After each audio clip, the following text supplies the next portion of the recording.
That night SWAT knocked down my dorm door during sex, true story. I had my tongue between this girl's legs, at home, in the middle of the night.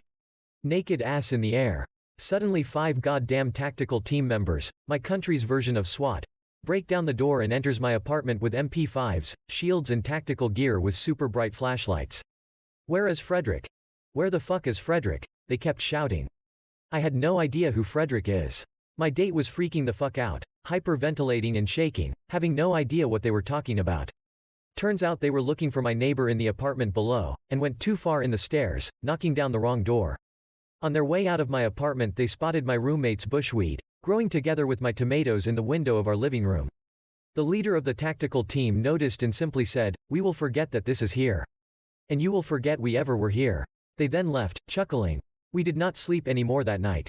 Or fuck for that matter. Dog dildo. We have a toy for our dog that looks very much like a dildo, which has inevitably led to some interesting situations. We didn't buy it for ourselves, because my parents are not the type to purchase a dildo-looking dog toy.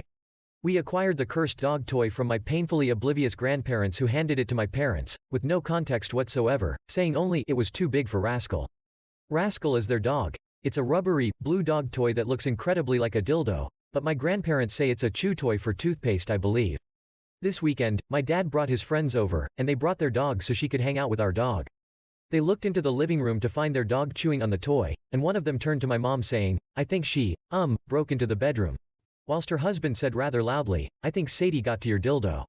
Cue my 10-year-old sister asking me, "What's a dildo? Why would that dog toy be in mom and dad's room?" While my parents had to explain to their friends that it was not, in fact, a dildo, just a toy that had been purchased by my oblivious grandparents.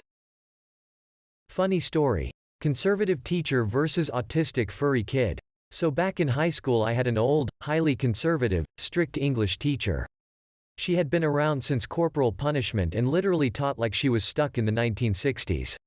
Well, one day we were presenting our free writing assignments where we had a topic of whatever wanted. Well, one student who was highly on the spectrum and was also a furry who was affiliated with one of the LGBTQ groups decided to present. His free writing assignment was a very graphic story of 2 gay lovers who were a husky and bird going at it. This graphic furry sex story lasted the whole period while the rest of the class was in shock or trying not to laugh. Well, our conservative old English teacher literally looked like she had been struck by bus. Didn't say anything, just sat at her desk with her mouth wide open. The bell rung and as we left I heard her mutter, "This world is going to hell." I think she retired after my grade 2. I almost got a Darwin Award. So a friend discovered that they have bedbugs in their house. They don't have any money to spare for getting rid of them. I step in with a cheap but very effective method of dealing with them. It was simple. I filled a spray bottle with rubbing alcohol and went to town. Having experience with fleas, I knew the rubbing alcohol kills certain bugs instantly. The problem with my approach is I forgot to open the windows. The fumes built fast and strong, nearly knocking myself out with the smell. I realized the dangerous situation when I became increasingly dizzy and abandoned ship.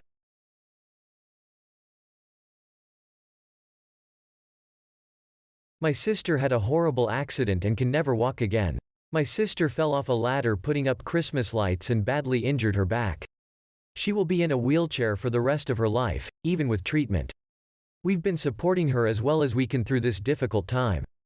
She wants a wheelchair with flames painted on it, so my artistic cousin has been working on that while she recovers, and it looks awesome. She's been dating a great guy for 3 years, and just knew he would leave her. Finally, still at the hospital, she asked him if he was waiting for a better time to break up with her. He said, "No, I was waiting for a better time to propose to you so you could go ahead and get on my insurance."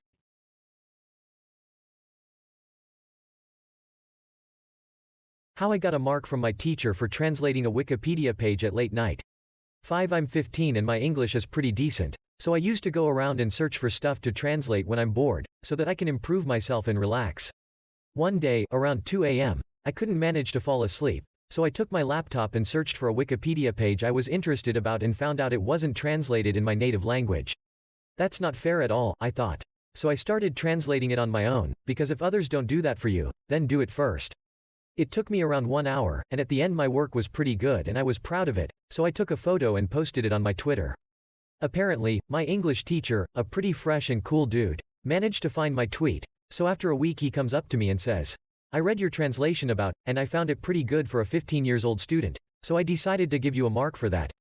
Good job." I was pretty shocked about the Twitter thing, but I didn't give a fuck considering the mark. I walked out on a 10 because she made an incest joke. I'm from Alabama. I don't really have an accent or have anything that would say I'm a Southern boy. When I was 16, me and my family moved from Alabama to Arizona. At this new school I was actually pretty popular, not sure what I did, but it just happened. There was this girl, I'll call her Sophia, and she was super popular. And one day I got the courage to start talking to her. Keep in mind, not a single person knows I'm from Alabama. And then we start dating, and after a few weeks she was at my house and with me, and my little sister Abed told her I'm from Alabama and she kinda just laughed. And then she stopped suddenly and said, "You really fucked your sister." I then said, "Shut the fuck up," and told her to get out. She responded with, "It was just a joke," and I yelled, "Get out." Teacher accidentally pepper sprays class. One day, there was a student that brought a pepper spray that looked like perfume to school. One guy told this to the class teacher and she confiscated it and left it on the teacher's desk. When we changed periods, she forgot to take the spray and left it on the table. When the next teacher came, she said, "There is an odor, our class is next to toilet." Then she used the perfume and sprayed it all over the class. We tried to stop her, but it was too late. We had to evacuate our class that day.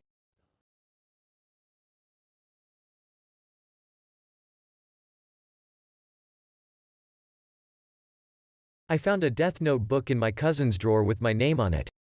I was at his house playing multiverses and his mom came in yelling at him to do the dishes, so he went downstairs to start cleaning them. It was a lot since we had a family gathering. So while I was waiting for him, I went to his bookshelf and saw a Death Note and thought it was super cool, so I opened it, and for 6 pages he had my name and different ways to die.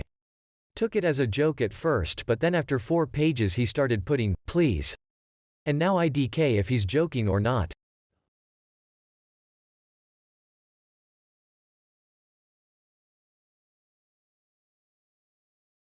It turns out my roommate is a Ku Klux Klan member.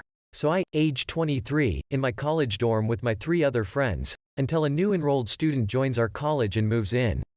First of all, he was a super red flag. All he cared about was coming out of his room for food and didn't talk to us. Until at night we noticed he would leave our dorm super late, like 2 a.m. in the morning. The next week I come back from class to find cops and police tape at our door. Turns out the mysterious person was a Ku Klux Klan member. I'm still waiting for the court date. This will haunt me forever.